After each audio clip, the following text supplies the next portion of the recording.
This is what the shark nets we're talking about actually look like. They're actually only 150 metres strip of fishing net deployed at beaches, and they're not actually designed to prevent sharks from accessing the beach. This is actually a form of culling that's designed to catch and kill animals that swim into it. It's not a barrier or a barricade, or not meant to stop sharks from being able to access the beach. And that's a typical distance from the shoreline, is it, where that particular shark net was installed? Yeah, it's about 500 metres from the shoreline, and on beaches that typically can be kilometres wide. So in this case, shark nets had just been installed along the northern beaches. How much of a deterrent are they to sharks, if any? Well, the research on shark nets is that they actually have no impact on improving the rates of shark bites or human-shark interactions. So they're not actually providing any public benefit by having shark nets in the water. And there's no difference in the risk of a shark bite occurring between a beach with a shark net versus one without in New South Wales. And that's what the research on these devices tells us, that they have no benefit for public safety. Is it then just to give swimmers some sense of security? Possibly. I think some of that security is riddled in the misconception that these devices act as a barrier or barricade. Unfortunately, with false senses of security, they are in themselves inherently dangerous. When it comes to improving shark bite mitigation, first and foremost, we need to be engaging a lot more with community education in the public for people to understand shark bite mitigation and environmental risks that can influence the presence of a shark in the area. Can other sea creatures get caught up in them? Yeah, so because this is a catch and kill program, over 90% of the animals that are caught and killed in these devices are non-target animals, and that ranges from fairy penguins to humpback whales. And I should also note that of the few sharks that are caught in these devices, nearly half of them are caught on the beach side of the net as they're swimming back out to sea.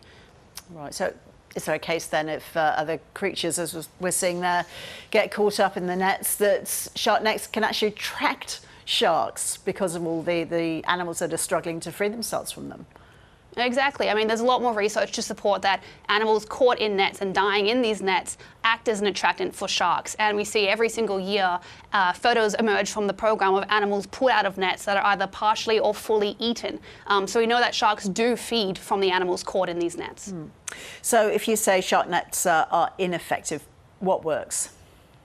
Well, we can have layers of different mitigation. I mean, New South Wales has some of the most comprehensive shark mitigation programs in the world, minus shark nets, and that includes smart drum lines that catch and release sharks, shark listening stations, drone surveillance, community education, as well as other things such as, you can do personal deterrent devices or camouflage, silhouette disrupting camouflage as well. There are different layers of mitigation available for people, both provided by the government and that people can do personally to help reduce risk. But it is important that we note that no matter how many devices or measures are in place, we cannot eliminate risk. We cannot domesticate the ocean, and so there will always inherently be some risk when people choose to enter the ocean. What sort of numbers of shark attacks have we been seeing over the last, year?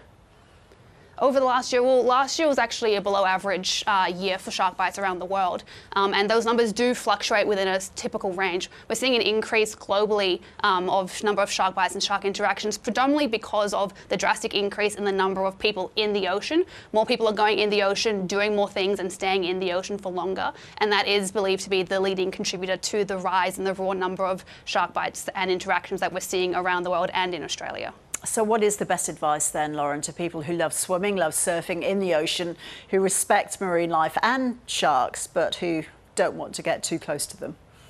Well, the number one thing people can do is that education on shark smart behaviour. So some of the most common adages to go by is to not swim at dawn and dusk, to go in groups. If there's activity in the ocean, such as bait balls or seabirds or dolphin pods nearby, those are typically an indicator that there's something in the water that could be an attractant for other animals like sharks.